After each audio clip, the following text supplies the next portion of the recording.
Happy Frigg's Day.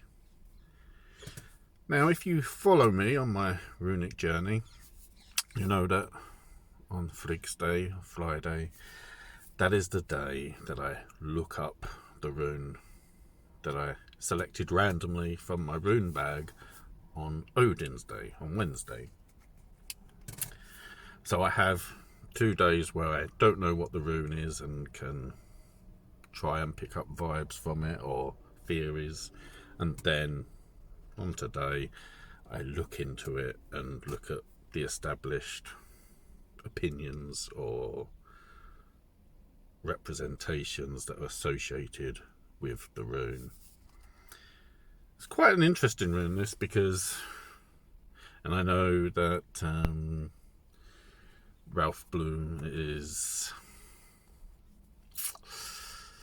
a bit controversial. I think that's probably fair. The rune is different to how it is in other books. Obviously, the rune I have is sort of 2 crosses, or as I was theorizing, it's just sort of like, is it a greater gift as compared to Gabo? Or, because I do feel that a lot of the runes are quite positive, and one theory I was toying with was, is this a warning of gluttony, of having too much? You can have too much of a good thing. However, that may be the runes affecting me or revealing a way of how I think, rather than me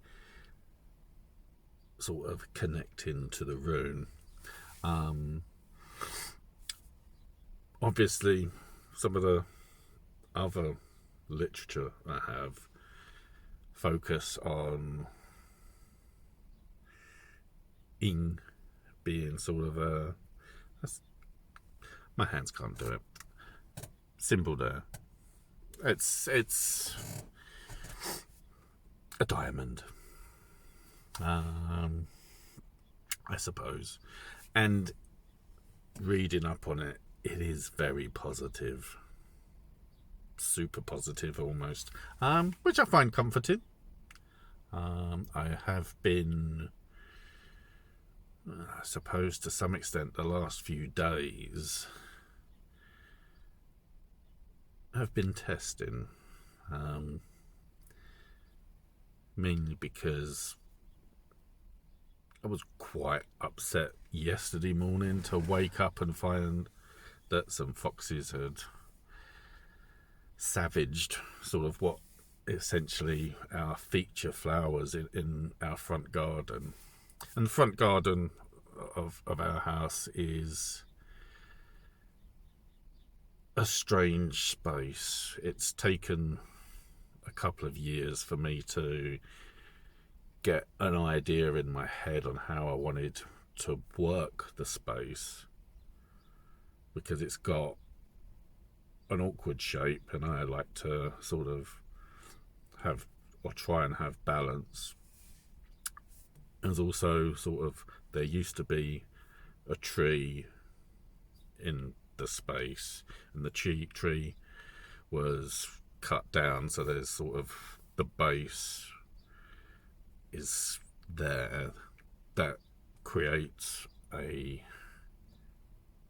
fixture that you have to work around, have worked around, and there's a bloody great big manhole, which obviously has to be accessible. So everything's, I'm going off the point here a little bit, because this isn't about my runic journey anymore. This is about my garden journey, which is attached. Like I say, it's, I felt a little bit flat, especially as the night before, when I was talking to my wife Jade, was sort of saying how sort of we've not done very well with growing any vegetables in the back garden this year as opposed to last year. However, the front garden was coming along great. Really happy with it, the way it was taking shape. We got all these seeds that we planted a few months ago, which I did with my children, and they're all sort of sprouting now and gaining buds, and was seeing sort of shape take form, which is really good, really positive, really happy with it. And then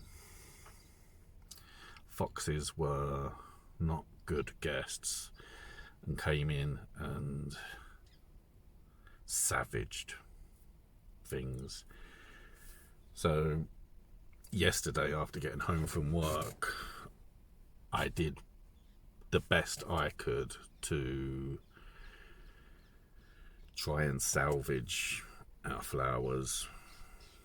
Some of them required sort of wooden sticks being put in the ground next to them, and I've had to tie them to them so they've got some support they need.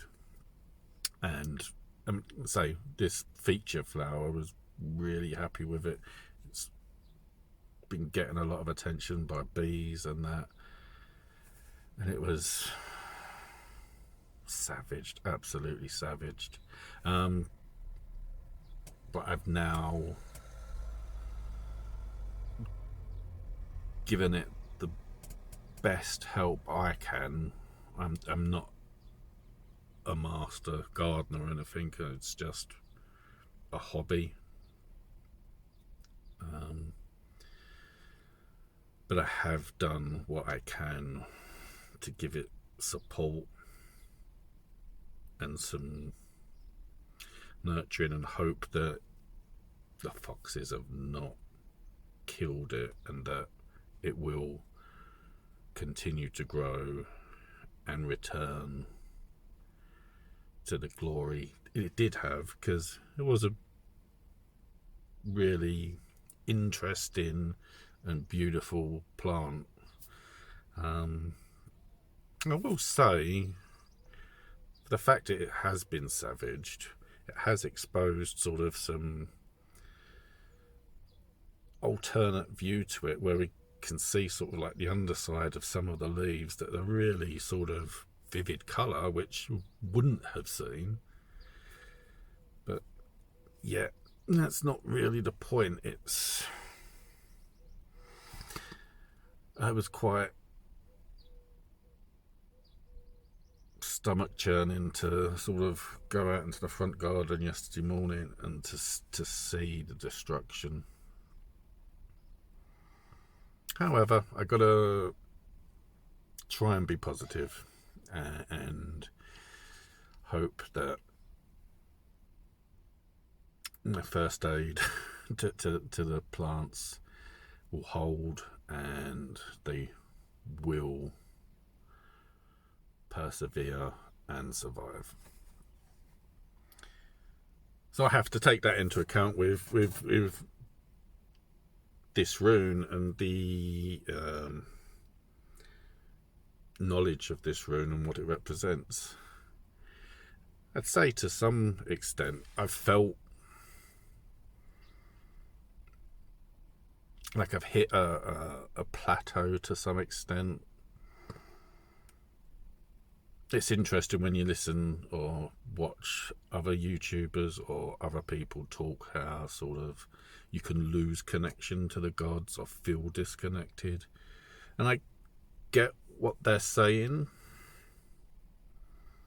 However, you have to look at it that sometimes the gods trust us to get on with our lives as equally as we have to accept that the gods are not at our beck and call, and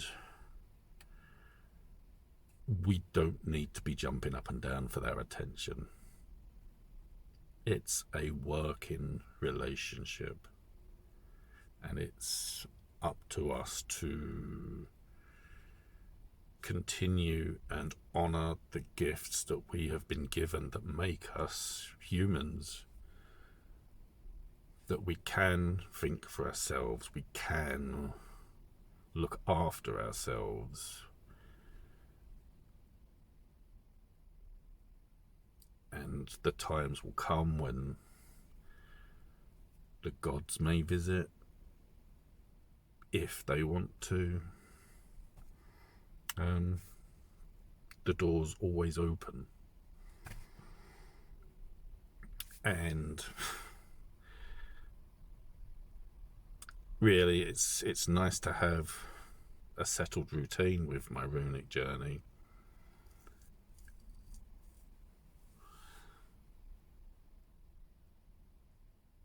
I think it's human nature that as you start settling into a routine, you can feel or fear that your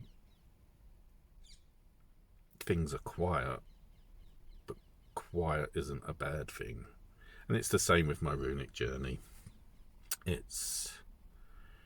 I'm in the last sort of third of drawing runes at random, and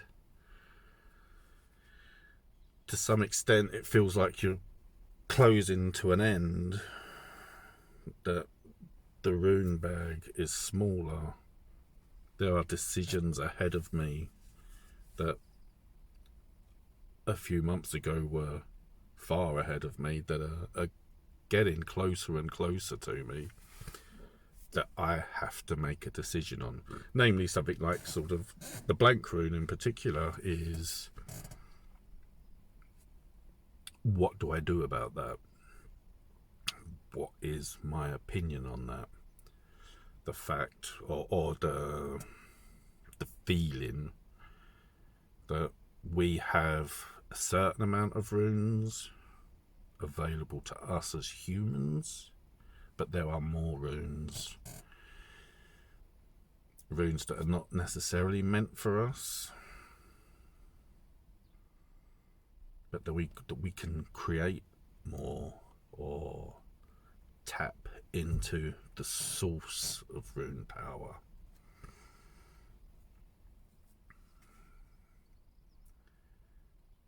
In many ways, once I have had my week with the last rune that I've drawn from the bag, that's not going to be my runic journey ending. I feel that will be the start of the next stage of my runic journey. An earnest part. It's sort of the part where I will truly be challenged beyond the challenges I have in this stage of my runic journey. And this is not to say that there aren't challenges in this stage, but as I approach sort of the end of this stage, I have to take on board that things feel a little routine, that things are getting routine. Yet that has to be a part of growth and connection, that things stop being so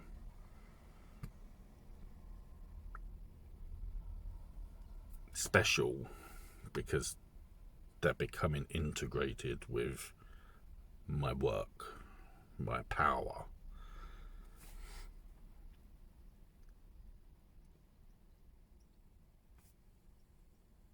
And we have to continue to grow, to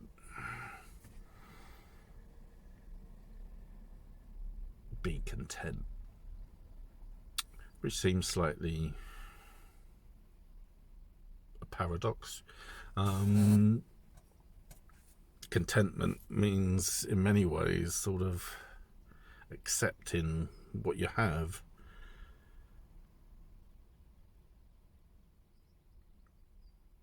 However, I feel you have to get the dynamics of contentment and growth.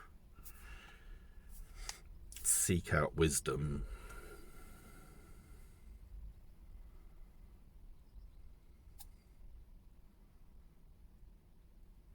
But be content with how you do it.